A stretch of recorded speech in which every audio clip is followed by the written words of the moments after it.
Son las 8 en punto. Bienvenidos a Mesa Blue. Mi invitado de esta noche es Alejandro Santos, que es el director de la revista Semana. Aquí me da mucho gusto tener en este programa. Alejandro, bienvenido. Bueno, muchas gracias, María. Es un placer estar aquí. Bueno, me gustaría comenzar esta conversación hablando sobre el periodismo, porque usted es periodista desde siempre. ¿Usted cuántos años tiene? Tengo 47 años. 47. ¿Y siempre fue periodista? Siempre fui periodista desde la participación en el anuario del colegio, pasando por siendo periodista universitario, fundé un periódico estudiantil que se llamó Jaque. Mate. Jaque, no, hicimos mate varias veces, pero tomamos varios funcionarios en su momento desde la universidad y ya en la universidad también arranqué a trabajar en el periódico El Tiempo en su momento. Entonces, realmente toda mi vida he sido periodista. Pero porque además su papá es periodista, viene de una familia de periodistas, ¿no? Toda, pues, 4 generaciones. Claro. Digamos, desde Calibán, Enrique Santos Montejo, este gran columnista del siglo XX, mi abuelo, gran editor del Tiempo, y mi papá, que también fue pues, un columnista muy influyente con la columna Contraescape durante 25 años, y después fue director del Tiempo, y yo que pues desde comienzos de los años 2000 dejé el Tiempo y pasé a Semana. ¿Y usted, digamos, en algún momento de su vida tuvo otra opción o ganas de hacer algo distinto? O sea, ¿se le ocurrió estudiar, no sé, ingeniería? No, nunca. Y no porque desde chiquito quisiera ser periodista, digamos que son como temas inconscientes donde, digamos que uno recogía a mi papá y tenía que pasar por las salas de redacción, entonces uno caminaba por las salas de redacción y siempre, obviamente, tocaba esperar. Y mientras era la espera, entonces uno caminaba y veía, y un poquito esa influencia silenciosa que es la que realmente influye, no lo que le dicen a uno que vas a estudiar, qué es lo que tienes que hacer, eso entra por un oído y sale por el otro, sino es como esa influencia silenciosa de la observación, ¿no? Entonces uno llega y a la redacción, mira, ve al papá, o a la mamá leyendo los periódicos, hablando por teléfono. Me acuerdo mucho yo oyendo a mi abuelo cuando a veces me quedaba a dormir en la casa de él, teníamos una gran relación con mi abuelo, y a las 7, 8 de la noche, titulando la primera página, y yo ahí en mi camita, tenía una camita mi abuelo al lado de la de él, que era una cama sofá, chiquita, y entonces yo ahí ya estaba acostado, eran yo creo que 8, 9 de la noche, y lo veía siempre viendo noticieros, titulando, entonces nunca me decían nada, pero todo eso va quedando uno como digamos en el ADN, y ni siquiera estudié periodismo, decidí estudiar economía por la influencia de un profesor en el colegio, un gran profesor, cómo influye un gran profesor, y pues, pero siempre fui periodista. ¿Y por qué no estudió periodismo? ¿Por qué estudió economía? ¿El profesor de qué lo convenció? ¿Cómo fue? No, pues porque digamos, fue un profesor que se llamaba Bizet, Ange Bizet, yo estudié en el liceo francés, y ese profesor miraba la economía desde una perspectiva también muy política, ¿no? Era economía política, pero la materia se llamaba historia y geografía. Entonces, toda la economía la veía con una perspectiva de contexto, de geopolítica, de poder, y era apasionante la clase. Entonces, yo me incliné en los últimos años en tema en el liceo francés tenemos la posibilidad de inclinarnos por científico, humanidades o economía. Entonces yo, al tener esa clase, me incliné por economía. Ahora, ¿usted cree que esto que le dicen a uno que los periodistas no deberíamos estudiar periodismo ni comunicación, sino otra cosa, y luego el periodismo tomarlo más bien como una maestría, como un posgrado o algo así? ¿Es cierto? Digamos, en su caso, ¿la economía le sirvió un montón? Sin duda, yo creo que digamos, demeritar el estudio de la comunicación y el periodismo, sí creo que para un periodista tener una formación distinta en otras disciplinas, digamos que con mucho más peso teórico, me parece que forjan un mejor criterio.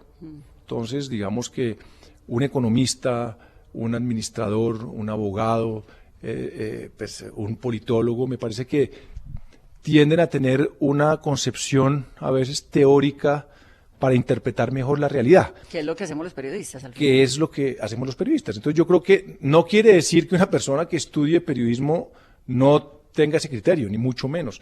Pero me parece que si me ponen a mí a escoger en que estudiar una carrera como economía, derecho y muchísimas otras, ingeniería, a periodismo, prefería estudiar esa carrera y paralelamente, o el día de mañana, digamos, el periodismo es un oficio que uno lo aprende en la redacción, es escribir, es leer, y el criterio también lo va forjando la vida, ¿no? La vida le va dando uno muchos elementos, la lectura, la importancia de la lectura. Entonces, no solo es, pues tampoco el pergamino de, aquí tengo mi título de biólogo o de abogado, porque también, digamos, hay, pues, tantos casos de personas que, pues, como Gabo, que ni siquiera tiene título de universitario, pues, y es un gran colombiano de todos los tiempos. Entonces, todo es relativo, pero yo me inclinaría a no estudiar periodismo, sino otra carrera. Y ahora, ¿esto del periodismo tiene como un don o una cosita uno para saber dónde está la noticia, por dónde es el titular, cuál es la portada que tiene que saber?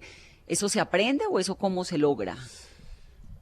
Es una gran pregunta, Vanessa, porque yo creo que en el periodismo, digamos, uno tiene que tener, digamos, una doble combinación de capacidad de contexto, es decir, entender cuál es el entorno, cuál es, digamos, el país en que uno vive, cuál es la región en que uno vive, o, ¿no? Ese tema de cuáles son los protagonistas y los procesos y las lógicas que se mueven para entender realmente qué es lo que está pasando, para poder informarlo. Y eso también tiene que tener una concepción, digamos, de conceptualizar y entender eso. Pero por otro lado, uno tiene que tener, digamos, un grado de instinto, de olfato, de para dónde van los temas, de para dónde está la noticia. Entonces, ¿dónde está la noticia? ¿Por dónde va a saltar la noticia? ¿No? Y eso requiere también un tema que tiene mucho que ver con instinto, con psicología. Digamos que con un buen periodista, un gran entrevistador, tiene que entender mucho la psicología de la gente. Entonces, hay una serie de elementos donde el periodismo lo vuelve apasionante porque pues es un laboratorio de la condición humana. Sí. ¿No? ¿Usted cómo terminó siendo director de Semana? Semana tiene 35 años, ¿no? 38. 38, pero Semana en realidad la fundaron en 1940 y pico. Sí, Sí, el primer fundador de Semana fue ni más ni menos que Alberto Lleras Camargo. Sí. Digamos, uno de los grandes colombianos, quizá el mejor presidente que ha tenido Colombia, a mi juicio. Gran periodista. Dicen que era dicho por García Márquez y por grandes humanistas y literatos colombianos, que Alberto Lleras, con esa pluma, que iba en camino a ser un gran escritor, se desvió a la política y terminó siendo un gran político y un gran humanista. Y en eso, pues, fundó Semana en los años 40 y digamos que fue una revista muy influyente en su momento, con portadas muy editorializantes, con muchos, digamos, con retratos muy icónicos de lo que fue esa época. Después se cerró y en el año 1982 Felipe López se la compra, el nombre. Sí, digamos que va y dice, yo necesito el nombre, recupera el nombre, habla con Alberto Salamea, yo no sé si hubo transacción o se lo cedieron, y digamos, en ese sentido, quiso hacer una revista como estilo Time, una revista moderna, una revista independiente, etcétera, estilo muy americano. Y pues digamos que en ese momento para él no fue fácil, porque pues obviamente era el hijo del expresidente López, que en ese momento estaba en campaña. Entonces pues digamos que fue un contexto muy adverso, pero a punta de buen periodismo, de un equipo de periodistas maravillosos y de un país muy complejo en su momento, en los años 80. Siempre. Y en los años 80 estallaron pues una cantidad de temas que se iban cocinando en Colombia, temas de narcotráfico, cómo emerge Pablo Escobar y termina esa década de los 80 en un narcoterrorismo pues que el país padeció y hoy en día estamos recordando con 30 años del año 89, que fue el año del terror. Sí, que fue uno de los peores años que ha habido en la historia de Colombia. ¿Y cómo termina usted director de Semana? Yo estaba...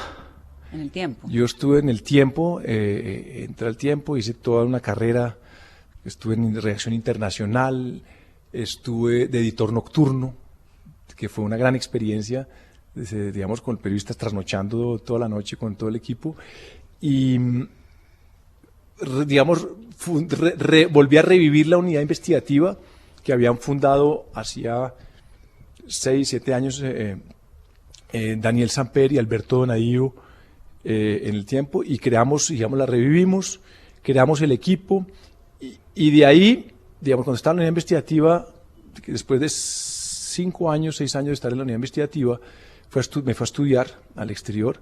Me gané una beca, estuve en una beca, después estuve en la Universidad de Georgetown estudiando, y ahí me ofrecieron una columna. Empecé la columna desde Washington, estaba empezando el internet, etcétera. Entonces, pero yo al cabo de un año de la columna dije, no, yo no puedo seguir escribiendo la columna desde Washington, sí, hablando sobre el paros cocaleros, y además pues no era un mundo tan interconectado como hoy, que uno puede estar desde cualquier lugar del mundo y es como si estuviera ahí. Estaba empezando un poquito esa interconexión con el internet, y yo tuve un dilema. Yo estaba terminando un magíster en Georgetown, en la universidad, y estaba en la columna y dije, yo tengo que volverme. Y todo el mundo me aconsejó, no, termine su máster y suspenda la columna. Y dije, no, yo adquirí un compromiso con los lectores, yo no puedo al cabo de un año dejar la columna, porque no hay doctorado que me recupere la credibilidad con los lectores que adquirí. Pedí una licencia, dejé los estudios pendientes, nunca volví, llegué acá, empecé a trabajar en la columna, al año se fue el director de su momento, y me nombraron director. ¿Y cómo era esa relación con su papá? ¿Coincidieron cuando Enrique era director del Tiempo y usted era director de Semana? Sí, coincidimos varios años. ¿Y se le robó periodistas? Pues sí, eso fue una relación de sana competencia, realmente, claro, de sana competencia con ciertas complejidades, porque digamos que teníamos posiciones distintas en su momento frente a situaciones del país en general. Y una de las situaciones más hartas era cuando yo me le robaba periodistas. Entonces me acuerdo una vez que estaba Rodrigo Pardo, que era subdirector del Tiempo y era clave en el tema clave para el Tiempo en el manejo de editorial, escribía editoriales y clave para la dirección del Tiempo, y entonces yo lo necesitaba escribiendo, era para Semana. Y le hice una oferta y dijo que sí. ¿Pero usted consultó con su papá eso? Por supuesto que no.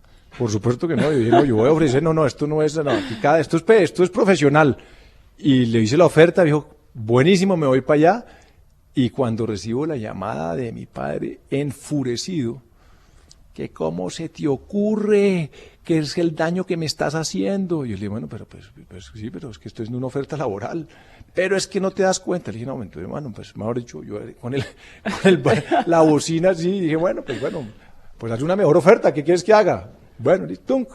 Bueno, eso fue, bueno, y así hubo muchos episodios. Pues hubo un movimiento de María Jimena con María Isabel, sí, ¿no? también. Eso fue otro episodio donde yo me traje a María Jimena. Y él se llevó a María Isabel. Y entonces yo me traje a María Jimena, entonces aquí estaba María Isabel, esta columnista de Semana, y me traje a María Jimena, bueno, otra, digamos, bomba nuclear, pero en ese momento estaba Roberto, ya estaba Roberto director. Y Roberto, en una reacción a esa, digamos, jugada pues de mía frente a una columnista tan influyente como María Jimena, llegó y se llevó a María Isabel. Y le hice una oferta. Además, eso fue hace poco. Y sí, le hice una gran oferta y María Isabel se fue para el Tiempo, sigue en el Tiempo, pero pues ahí hubo, digamos, una respuesta rápida. Bueno, Alejandro, ha habido un montón de revistas en Colombia, en general en la historia, ¿no?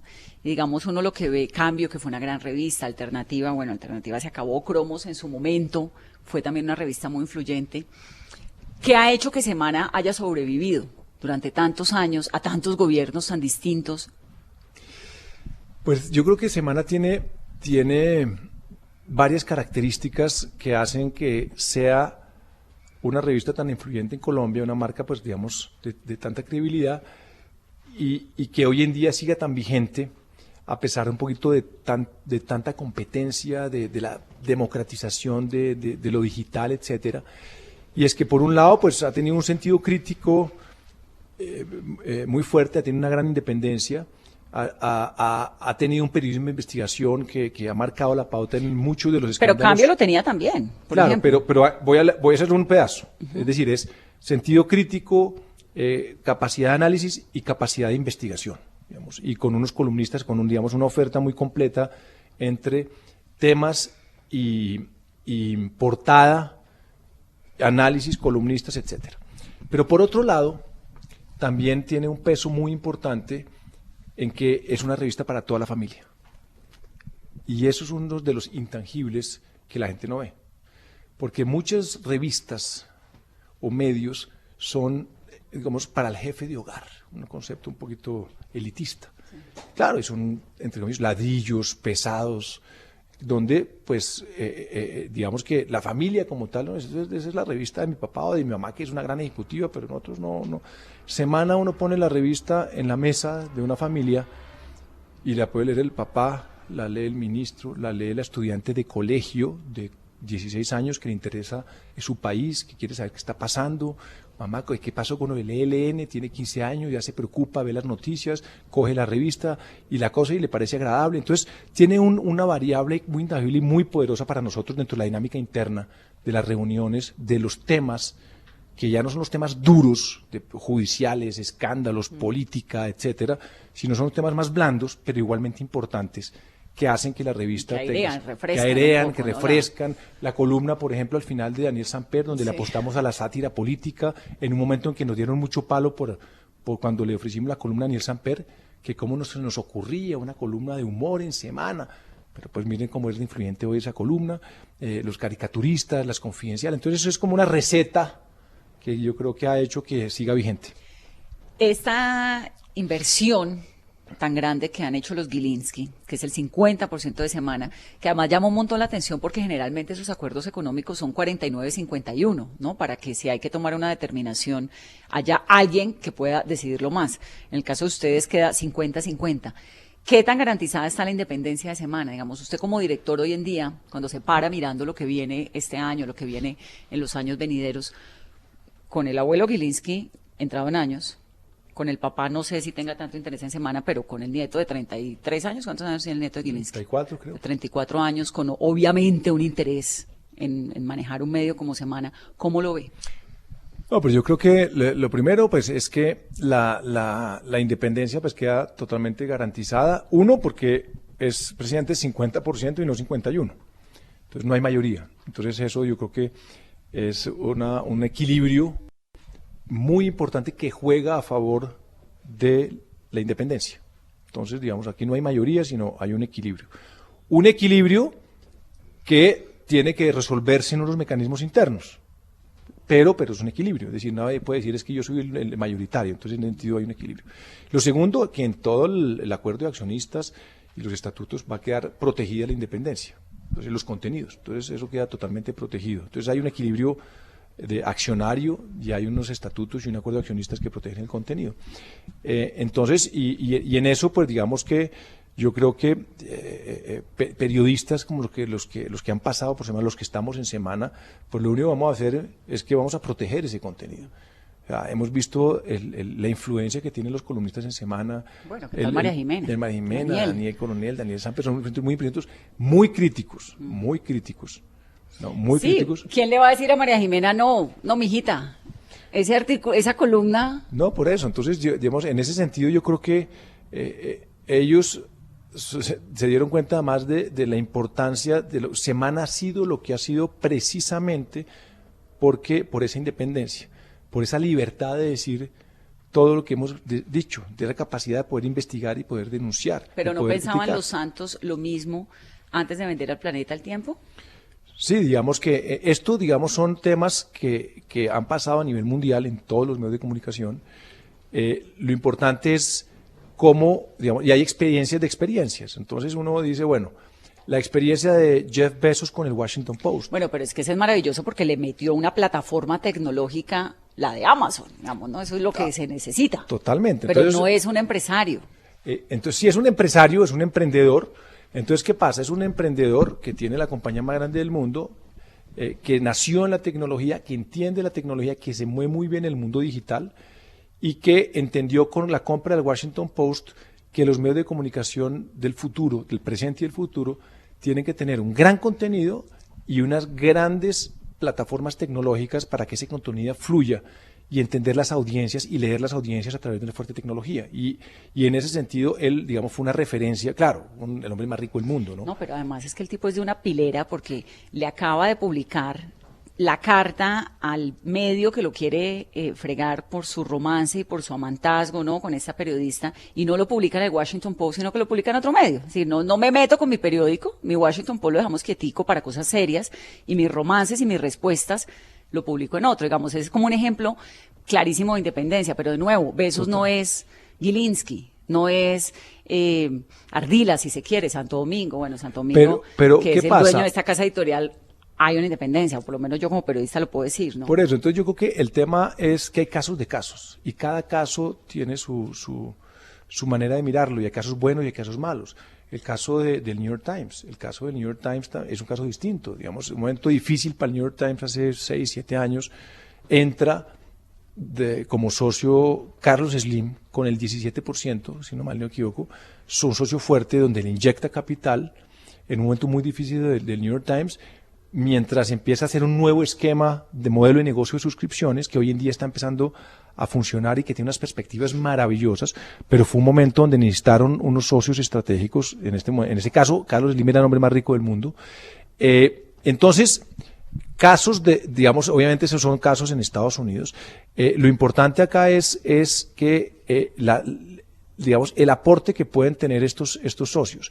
Si el aporte de estos empresarios es el know-how empresarial, el conocimiento tecnológico al servicio de una información independiente y de interés general, pues es el matrimonio ideal.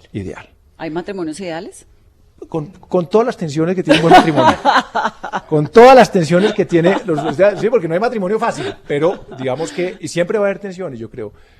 Pero si se compra un medio de comunicación para poner el medio al servicio de los intereses particulares, pues eso pues en el mundo de hoy, en el mundo digital, en el mundo de las redes, pues eso pues ya sabemos cómo es, y será un pésimo negocio además, digamos, afecta la reputación y afecta el negocio. En América Latina hay muchos ejemplos de grandes revistas que han ido desapareciendo, en papel sobre todo. Entonces, ¿cómo se mantiene el negocio de semana en papel y por qué? ¿Por qué no ha corrido la misma suerte de grandes revistas en América Latina que caen frente a la tecnología, frente a lo digital y no pueden sobrevivir con el tema papel? Digamos que el papel, digamos, y la revista en papel, pues digamos, lo que viene cayendo es la publicidad en el papel. Pero Semana hace más de 15 años ha logrado a través de su marca Semana crear toda una serie de espacios, ¿no? donde Semana abriga una serie de ideas que terminan siendo negocio. ¿Qué quiero decir con eso? Los foros. Entonces, digamos, Semana tiene que ser un espacio donde se discutan los grandes temas de Colombia. Así como son los grandes temas, uno los puede leer en la revista. Hace 17 o 18 años, digamos, los grandes discusiones tienen que darse bajo la marca Semana. Creamos la unidad de foros hace 18 años. Hoy en día digamos, hay 40 personas trabajando en foros. Y ahora tienen foro de Venezuela. Entonces, después, digamos, bueno, vamos a hacer un tema. Hace 10, 12 años, digamos, las regiones en Colombia están teniendo una fuerza enorme. Están siendo estigmatizadas probablemente por la gran prensa, incluida por Semana, porque pues, lo único que se publica en las regiones son problemas, desastres naturales, actos de violencia. ¿Y eso es pagado por quién? Entonces, y creamos una división de publicaciones regionales de altísima factura, donde salen lo que realmente están viviendo las regiones, en revistas de colección de 100, 120, 150 páginas, donde uno quiere saber qué está pasando en el Valle, en el Caribe, en la Orinoquía, en Barranquilla, en Medellín. Le llega. Eso es publicidad de las regiones. Sí, digamos, es un periodismo narrativo, donde cuenta uno todo lo que está pasando, y lo financia, digamos, empresas de la región. Pero mire que eso es interesante porque eso, digamos, no le pasa a uno como en otros medios que uno no sabe si está leyendo información comercial, información oficial o periodismo, que le meten ahí a un ladito abajo, le dicen esto es información pagada por el gobierno del Huila, ¿no? Eso es muy importante. Semana viene aparte, esa separada, esa entonces, parte. eso es muy importante, digamos. Aquí, digamos, hay unas tensiones que se generan donde, digamos, los anunciantes, las empresas quieren que no digan que es información comercial y la están pagando. Y eso es un problema muy complicado donde uno no puede engañar a los lectores. Es decir, esto está pagado. Entonces uno tiene que trazar una frontera.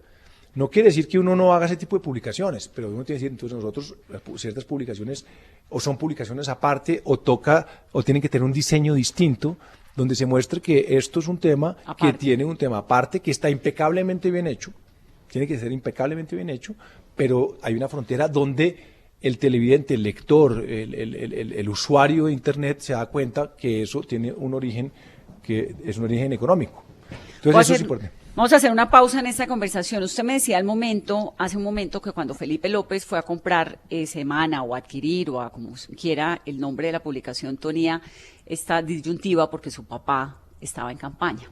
Vamos a hacer una pausa y al volver le voy a preguntar cómo maneja usted esa disyuntiva, por ejemplo, cuando Juan Manuel Santos era su tío. Ya volvemos. Sí. Continuamos, es Mesa Blue, estamos hablando con Alejandro Santos, el director de la revista Semana. ¿Alguna vez lo llamó Juan Manuel Santos y le dijo, oiga, qué es esa vaina? No, pues varias veces, digamos que eso es muchas veces, a quejarse, a decir que cómo es posible. ¿Pero lo llamaba usted o llamaba a la redacción? No, me llamaba a mí y se quejaba y veamos que yo creo que es normal y no solo es, sino Uribe en su momento, con Duque no, digamos. ¿No lo ha llamado todavía? No, digamos, me llamó una vez para un tema específico que tenía toda la razón, un tema donde nos habíamos equivocado.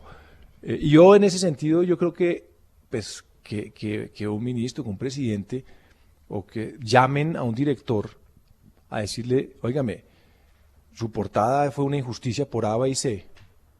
Pues no, pues me parece que es parte un poquito de la deliberación natural y una relación que uno tiene de un medio de comunicación que publica informaciones críticas del poder y que ese poder, a través de cualquier representante, llámese alcalde, llámese ministro, llámese presidente, llámese gobernador, llámese empresario, tenga la posibilidad de decirle, llamar a hacer un reclamo respetuoso de por qué no está de acuerdo.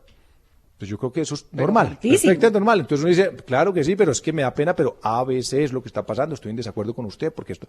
Entonces, ahora, que eso pase de una discusión normal, respetuosísima y caballerosa, a acalorada, pase a yo retiro toda mi pauta, cerco económico, ¿Le ha pasado asfixia. esa también? No, digamos que no ha pasado, pero ya es un problema. Claro. Eso no ha pasado, digamos que me parece que son reclamos que llaman a quejarse, está poniendo en riesgo el proceso de paz. Digo, no, pero es que es una información cierta, teníamos que publicarla, es de interés de todos los colombianos, pues me da mucha pena. Entonces, ese tipo de situaciones, uno la sopesa como un periodismo serio y la publica. ¿Y quién reclamaba más, Santos o Uribe? Digamos que es más Santos que Uribe. Pues claro, porque además se sentía con más confianza de con hacerlo. la confianza de llamar. Sí, Hablemos ahora, Alejandro, del país. Se cumplen ya 7 meses del gobierno del presidente Iván Duque. ¿Cómo ha visto la transición del país con la llegada de Iván Duque?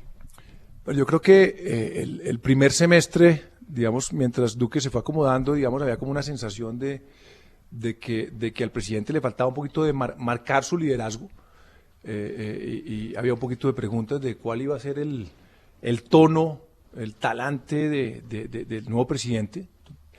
Y yo creo que ese acomodo ya quedó perfectamente claro a comienzos de este año. Y yo creo que el caso de Venezuela y el liderazgo que ha asumido el presidente Duque frente a la crisis de Venezuela, lo estamos viendo ya como presidente ejerciendo con unas posiciones, digamos, donde él ha asumido abiertamente un tema del derrocamiento del régimen de Maduro por la vía diplomática y política, yo creo que con muchos riesgos. Me parece que si bien digamos que uno entiende cierto tipo de decisiones de que uno no se puede quedar cruzado de brazos frente a lo que está pasando, pues tenemos que entender que este país tiene miles de kilómetros de frontera, donde ya tenemos 1,5 millones de migrantes venezolanos, donde tenemos al ELN allá en un crecimiento vertiginoso, enriqueciéndose y financiándose en el arco minero en los estados de Bolívar y del Amazonas, y que es un ELN que se está empoderando, que ya cometió un atentado comienzos de este año terrible. Entonces son situaciones donde uno tiene que tener mucho cuidado. Yo creo que en ese sentido tenemos que mirar muy bien cómo actúa uno. O sea, ya por fortuna, digamos, ha quedado perfectamente claro que la intervención militar digamos, no va por ningún motivo No que sé sería si está perfectamente claro. Pues yo creo que ¿Pareciera? pues digamos, ya en ese sentido, pues me parece que el Grupo de Lima, pues lo ha planteado claramente, sería, digamos, la situación más complicada para este país, digamos, una intervención militar. Entonces, yo creo que hay un nuevo liderazgo de Duque en el 2019, muy marcado por una agenda de seguridad, de un endurecimiento de la autoridad frente al tema de seguridad producto del atentado del ELN. Pero eso para un país que ya venía como en una onda de posconflicto, que tiene un proceso de paz, que tiene además unos retos enormes de implementación, ¿es un retroceso o es un avance? No, digamos que aquí, digamos, hay un tema, es que tenemos un proceso de paz que están dando, que tenemos que cuidar, donde el eje fundamental es una justicia transicional, donde desmovilizamos y desarmamos a más de 7.000 hombres, que eran el enemigo público número 1 de Colombia durante muchas décadas, que hicieron un daño enorme a este país, ¿no? De un sufrimiento enorme, y donde se logró negociar con la guerrilla más antigua de América Latina, donde se desmovilizó, se desarmó, están en el Congreso, y que eso no lo podemos perder. Y todavía, digamos, hay unas situaciones de gran fragilidad, de comandantes de mandos medios que están inseguros, que se sienten, digamos con todo lo que está pasando con la JEP, con el tema de si se objeta o no se objeta, de si la JEP vaya a seguir, digamos que cómo va a seguir, en fin, hay unos temas de mucha preocupación frente a la consolidación del proceso y también frente a la consolidación de la paz en los territorios, donde yo creo que ha habido un problema de gestión muy grave, digamos, que yo creo que desde el final del gobierno de Santos se gestionó muy mal esa consolidación del posacuerdo de paz, sí. Y que este gobierno, digamos que ha cambiado un poquito el tono y la manera de plantear el enfoque de esa paz y sin recursos. Y adicionalmente, ahora poniendo en riesgo la justicia transicional, pues ese avance enorme del proceso de paz, aunque yo creo que es irreversible, sí nos deja, a mí me deja muy preocupado. Entonces, eso yo creo que hay que tener mucho cuidado. ¿Usted cree que es irreversible que el proceso de paz? No, yo creo que sí, el proceso de paz, ya tenemos, digamos, sí, están en el Congreso, hay, digamos, unos desmovilizados, hay un movimiento político, pero de todas maneras tenemos, la próxima semana digamos, la próxima semana es determinante para la paz en Colombia. Por un lado, el presidente el lunes se vence el plazo para ver si sanciona u objeta la ley estatutaria de la JEP. Y segundo, el jueves se cumple el plazo para que Iván Márquez y el Paisa se presenten a la JEP. Que están ahí, digamos que están pendientes, que yo creo que quién sabe qué deben estar haciendo, y hay muchos mandos medios que yo creo que también están mirando. Entonces son temas como muy definitivos para el futuro de la paz en Colombia. ¿Usted cree que usó un término ahorita que me llamó la atención, cuidar, cuando dice que Duque tiene que cuidar los acuerdos? ¿Lo está cuidando? No, yo creo que sí hay y él lo ha dicho en todos los tonos se la ha jugado con ciertos temas de la paz, pero tiene unas reservas que vamos a ver qué pasa, que se van a definir la próxima semana de si va a objetar o no va a objetar. El problema es que esas objeciones, si se dan, vuelven al Congreso. Claro, no, y en pero el Congreso, que sí, digamos, y en el Congreso, por eso, y en el Congreso, pues ahí hay un tema que no es fácil, el tema del Congreso, eso tiene que volver a la Corte Constitucional. Entonces, digamos que yo creo que hay un efecto político muy complejo, que no va a ser fácil, ese proceso, digamos, de cómo se va a rectificar el camino. Adicionalmente, como si lo anterior fuera poco, y el mensaje que se le envía a todas estas personas, mandos medios y combatientes que están pendientes del tema, está la extradición de Santrich pendiente, y está el código de procedimiento de la JEP, que es cómo va a funcionar la JEP, demandada ante la Corte Constitucional, por parte, digamos, de unos artículos que modificó el Centro Democrático de cómo debe funcionar. Es un mensaje muy delicado. Entonces hay una serie de elementos complejos ahí. Le da a uno la sensación, y recorriendo, digamos, estas zonas de reinserción, le da a uno la sensación de que está toda una cantidad de guerrilleros ahí como esperando a ver, bueno, ¿qué pasó? Es que se hicieron unos acuerdos que fueron de Estado, ¿no? No de gobierno, o por lo menos eso era lo que lo que ellos habían entendido. Sí, hay unos temas donde es que las FARC negocian con el Estado colombiano, Claro. que está representado en un gobierno que tiene el manejo del orden público, y donde, de donde cambia un poquito la discusión es en el plebiscito, donde el presidente y el gobierno hacen un plebiscito, que fue un error. Que fue un error. Un ¿Usted error tuvo en algún garrafal. momento la oportunidad de decirle a Juan Manuel Santos, mire, este plebiscito va a ser un error? Yo en su momento, pues digamos que hablé con él, digamos, a mí me parecía que era un error, que era, digamos, que un riesgo muy alto, pero yo creo que, pues digamos que era muy difícil anticipar que la gente estuviera en contra de la firma de la paz. Era, digamos, era un tema que era difícil, pues uno sentía la lógica de que no, pues esto lo que hace es amarrar, legitimar el proceso, blindarlo a futuro, y terminó siendo que Todo lo perdió contrario. y con una serie de circunstancias, acordémonos las cartillas, bueno, hubo una tan cantidad de circunstancias que, digamos, que atizaron aún más la discusión, una serie también de manipulación de información, etcétera, donde pues terminó ganando el no, y eso pues obviamente Sí, por 50.000 votos, pero ganó el no. por un mínimo margen, pero ganó el no, y entonces eso replanteó una cantidad de cosas, se hicieron unos ajustes posteriores, y es donde pues obviamente dice, bueno, pero es que aquí la mitad del país votó por no, entonces hay un mandato que dice cómo se va. Entonces hay una discusión donde no es fácil, porque de todas maneras aquí lo que tenemos que pensar es que este es un país que ha sufrido mucho la guerra, donde hay muchas víctimas, donde hay 8 millones, más de 8 millones de víctimas en Colombia, donde tiene que entender que hay un narcotráfico boyante, donde tenemos 200.000 hectáreas de coca con 5 cosechas al año, donde el posconflicto ha generado, digamos, una búsqueda del oro y de la minería que también está siendo fuente de financiación de grupos ilegales. Entonces, si aquí no actuamos como Estado y como institucionalidad de una manera inteligente, donde los avances que tenemos los cuidamos y los mejoramos porque yo creo que todos los procesos son imperfectos y ha habido errores, pero lo que no podemos hacer en una situación de fragilidad, donde por un lado tenemos 200.000 hectáreas de coca que ya sabemos que financian, bandas criminales, disidencias, ELNs, etcétera, que es históricamente los cultivos más altos con 5 cosechas al año.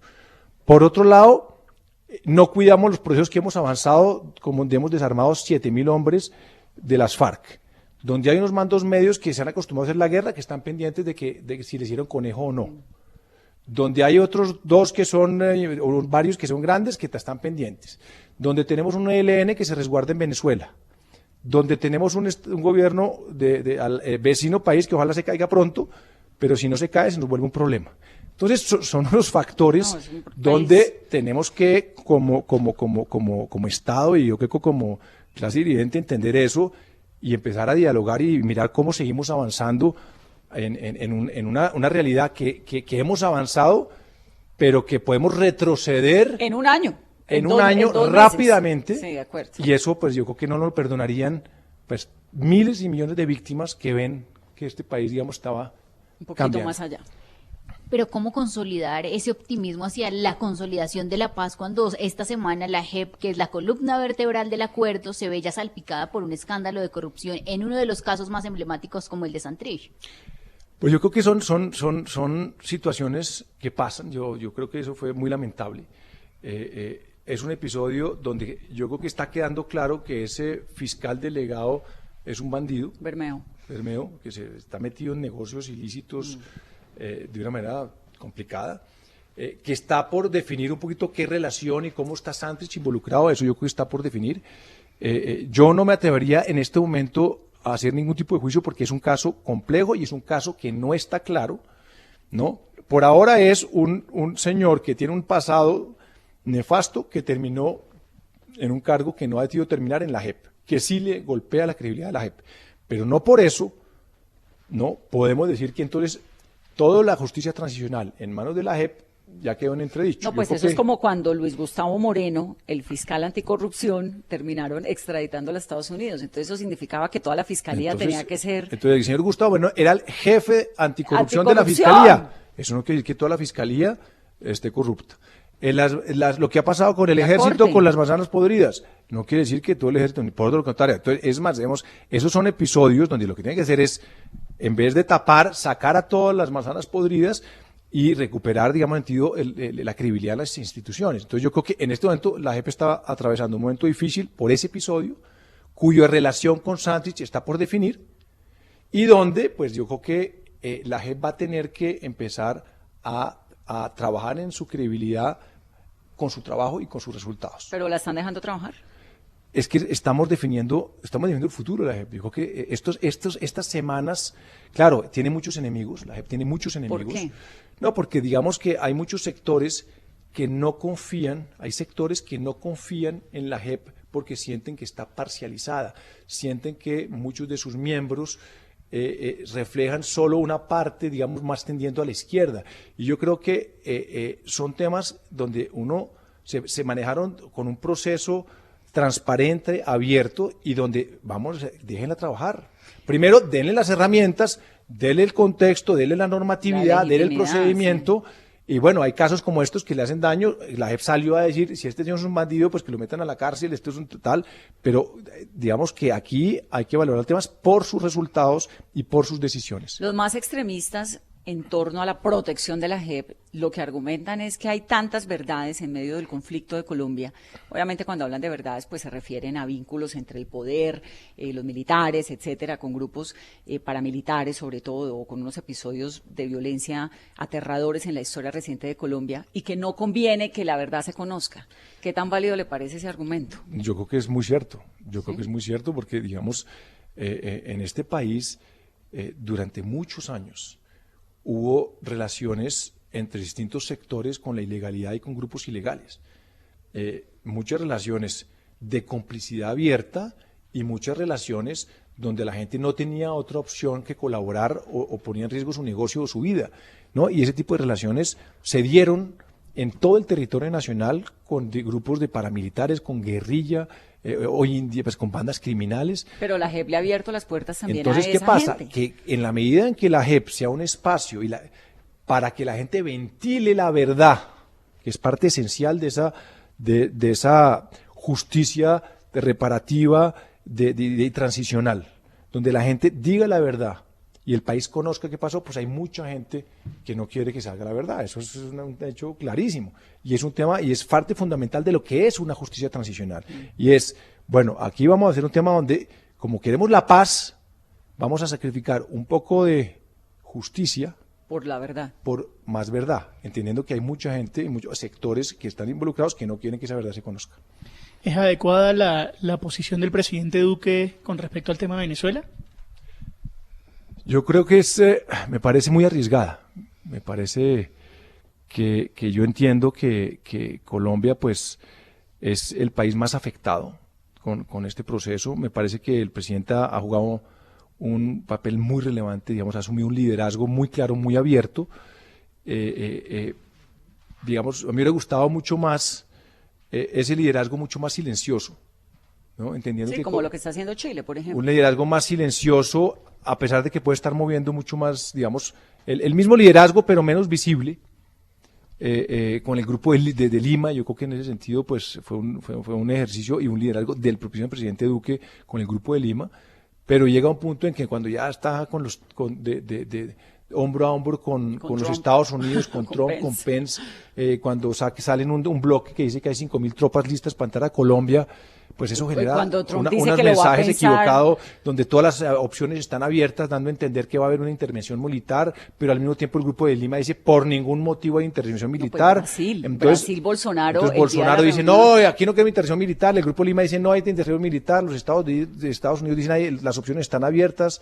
El Bolton con la libreta amarilla. La libreta dice que hay 5.000 tropas listas. Entonces eso genera una confusión, unos mensajes muy cruzados, muy complejos, que me parece que no convienen. Yo sí creo que es muy importante y me parece que el cerco político y diplomático es absolutamente necesario, pero en ese sentido, en un liderazgo no tan visible, ¿no? Como encarando al vecino, sino yo creo que sobre todo cuando estamos conociendo la noticia de una cantidad de gente desplazada en Colombia, del sur del país, que está llegando a Ecuador. Digamos, también Colombia es un país, pues Colombia no es Suiza, Colombia tiene un montón de problemas, Venezuela es un problema grandísimo, una frontera de 2.200 kilómetros, pero un poco se ha abandonado como el tema nacional, ¿o no? Los problemas del país. Pues digamos que yo no creo, digamos que no es que se hayan abandonado, porque realmente lo que ha pasado en las últimas semanas es un momentum sobre Venezuela. Pero el canciller, por ejemplo, haciendo ronda en Europa, hablando de Venezuela, ¿es el canciller de Colombia o claro, es el canciller de lo que Venezuela? pasa es que yo creo que en eso, pues los problemas del país de Colombia están ahí, pero es que los problemas de Colombia hoy pasan por Venezuela. Entonces, la agenda de Colombia hoy pasa muchísimo por Venezuela. Entonces, cuando uno ve que tenemos 1,5 millones de migrantes venezolanos, cuando estamos viendo que el desempleo ya va en 12%, cuando según los economistas y los cálculos técnicos dicen que del aumento del desempleo su efecto más importante, me dicen que es más del 50%, es por el efecto de los venezolanos. Cuando estamos viendo el tema del ELN en la retaguardia y hace el atentado, digamos, de comienzos de enero, con, digamos, que en ese acto de barbarie y se refugia en Venezuela. Entonces, cuando vemos los Estados Unidos involucrados, digamos, a fondo en el tema, cuando vemos los presidentes del Grupo de Lima reuniéndose, pues claramente eso es una agenda, y donde Colombia es el vecino fundamental con 2.200 kilómetros, donde pasa todo entre los dos países, pues es inevitable que esa agenda sea parte de la agenda nacional. Pero claro, nadie discute que este país tiene otros problemas, pero yo creo que las últimas semanas han sido semanas producto de ese arrinconamiento del régimen de Maduro tan fuerte, ¿no? De la asfixia económica está llegando a unos puntos donde el tema del concierto lo presiona aún más ante la comunidad internacional. Parece que toda la atención es... ¿Y la portada del fin de semana es Venezuela o es la ley estatutaria del lunes? Estamos a miércoles. Entonces, a jueves. Mañana, jueves. Bueno, La portada de semana de este fin de semana es la ley estatutaria del presidente Duque con la JEP o es Venezuela. Bueno, primero no puedo chiviarme. Y estamos a jueves, entonces yo creo que... pero usted ya está en eso. Estamos definiendo el tema, pero es uno de esos temas, digamos, estamos mirando sobre todo cuál es el ángulo, pero yo creo que no solo es el tema, sino también un poco cuál es el ángulo que le vamos a dar al tema. Que hoy en día ¿Cómo se define una portada de semana? Pues una portada de semana, primero, digamos que está un poquito el dilema a veces entre si uno recoge algún episodio que sucedió la semana anterior que fue muy relevante y uno le da también un ángulo editorial, una fuerza, digamos, de carácter editorializante, o si uno se anticipa a un tema que va a ser noticia la próxima semana, entonces uno, digamos, que en ese sentido se anticipa la semana, o si uno tiene un tema muy fuerte que es propio. Y que pone la agenda. Una investigación. Una investigación. Para política, por ejemplo, que fue usted. Es correcto. Entonces, una gran investigación. Entonces, depende del tema. Y lo segundo es que cada vez menos los temas que arrancan la semana terminan la semana. Porque cada día más las noticias van a unas velocidades enormes, donde pues la gente ya, la noticia, el ciclo noticioso es más corto. Entonces ya en el propio día la gente ya al otro día siente que lo del día anterior ya es viejo, el miércoles ya lo del lunes. Entonces el tema es que cada día más las portadas se están definiendo, antes se definía el miércoles, hoy dicen, bueno, entre jueves y viernes, porque si no llega uno cansado, la noticia llega cansada y en ese sentido la influencia pues caería. ¿Cómo les ha ido con el pago digital, que es un reto tremendo, ¿no? Sí, ese es un desafío enorme que tenemos todos los medios de comunicación del mundo, es decir, es cómo pasamos de un modelo dependiente de la publicidad de los anunciantes a un modelo dependiente de las suscripciones, digamos, y eso es un camino bien difícil, porque pues claramente las publicidades y la competencia en lo digital, los Google, los Facebook, se están llevando el 70% de la publicidad en digital. Entonces, la publicidad está migrando a lo digital, eso se lo llevan el 70% de los grandes jugadores, los gigantes digitales de tecnología, dejan un 30% para que se repartan todos los medios, todos los influenciadores, todos los blogueros, todas las páginas, etcétera. Y entonces uno lo que tiene que hacer es empezar a formar, digamos, más suscriptores. Pero en un mundo donde ha habido 20, 25 años de cultura de lo gratuito, donde uno tiene que pagar por información, donde hay información que es un commodity que está en cualquier lado. ¿Pero está en Entonces cualquier lado o no? No, ¿Qué entonces la buena define? información, entonces ¿cuál es la información? Entonces uno tiene que tener, la información que uno da tiene que ser una información muy relevante, tiene que ser una información que tiene mucha personalidad y que la gente esté dispuesta a pagar esa información. Entonces eso requiere de tener un periodismo muy especial, digamos, una inversión en muy buen periodismo, donde realmente yo le estoy dando a la gente cosas que no va a encontrar en la nube. Entonces, ¿qué es lo que yo le ofrezco a esas personas que están dispuestas a pagar por mi información? En ese sentido, ¿está en crisis el periodismo o está en crisis el mal periodismo? No, digamos que el periodismo está amenazado, pero el periodismo nunca había tenido más oportunidades de reinventarse. ¿Amenazado por quién? El periodismo está, digamos, amenazado porque hay un modelo de negocio que está reduciendo las inversiones en el periodismo. Entonces, el buen periodismo necesita inversión. Necesita plata, vale, Necesita plata. como dice el Entonces, New York Times. ¿qué pasa el buen periodismo? Entonces, el buen periodismo necesita investigación, la investigación vale. El buen periodismo necesita corresponsales, los corresponsales valen. El buen periodismo necesita reportajes de grandes periodistas que recorran el territorio, los ríos de Colombia, que hablen con las comunidades, que hablen con las víctimas, que hablen con... Eso vale. Entonces, cuando uno dice, bueno, el buen periodismo tiene un valor, y cuesta mucho, y, digamos, cada día las salas de redacción se van marchitando por un tema de que no hay recursos. Entonces, en ese sentido, el periodismo está amenazado. El periodismo entendido como el tratamiento, la elaboración intelectual, creativa y con criterio de una información para informar de la mejor manera posible a una sociedad. Ahora, hay mucha gente que cree que yo que con mi celular digo cualquier cosa y filmo cualquier cosa y soy periodista. Eso no es el periodismo. Ah, me encanta, porque siempre Entonces, tengo esa discusión. Digo, el señor grabando con un celular es entonces un el señor todo el grabando mundo con se volvió celular. periodista. Es decir, No. yo estoy caminando y veo un incendio No, y eso lo no es filmo periodismo, eso es un y lo señor meto en la grabando. nube. Eso no es periodismo. De acuerdo. Es un señor que estuvo en el momento que tocaba y le puso, digamos, estuvo en el momento que tocaba y gracias tuvo por la gracias imagen. por la imagen y se la valora y llegaron los bomberos, etcétera. Pero eso no es periodismo. El periodismo requiere de esa elaboración, esa capacidad de contextualizar, de tener criterio, de buscar las distintas fuentes y todo eso vale. Entonces yo cosa creo con que investigación. está amenazado en el sentido de que el modelo de negocio, dado que cada vez hay menos publicidad, está restringiendo y está tensionando a las redacciones, recortándole para hacer buen periodismo. Pero por otro lado, hay oportunidades y es que hoy en día la tecnología nos ofrece 1000 maneras de comunicarnos que antes no existían. Entonces yo ya con el celular puedo hacer miles de cosas. Yo ya puedo llegarle a muchísima gente que antes era imposible que yo le llegara. Entonces, digamos, está amenazado, pero al mismo tiempo se abren nuevas oportunidades donde yo con un celular y buena creatividad puedo hacer grandes cosas. A usted le encanta la política, ¿no? ¿Pero solo desde el lado periodístico? ¿O desde No, el no, otro? a mí me gusta la política, me fascina, pero desde el lado periodístico, entenderla, informarla, criticarla, que es una maravilla, porque este país da mucha papaya, Demasiado. es una era macondiana, es una cosa, digamos, que es caricaturesca. Entonces, que lo diga Daniel Samper. Daniel Samper ha logrado reinventarse el periodismo desde la sátira, porque este país da mucha papaya, esto es un circo, es un zoológico.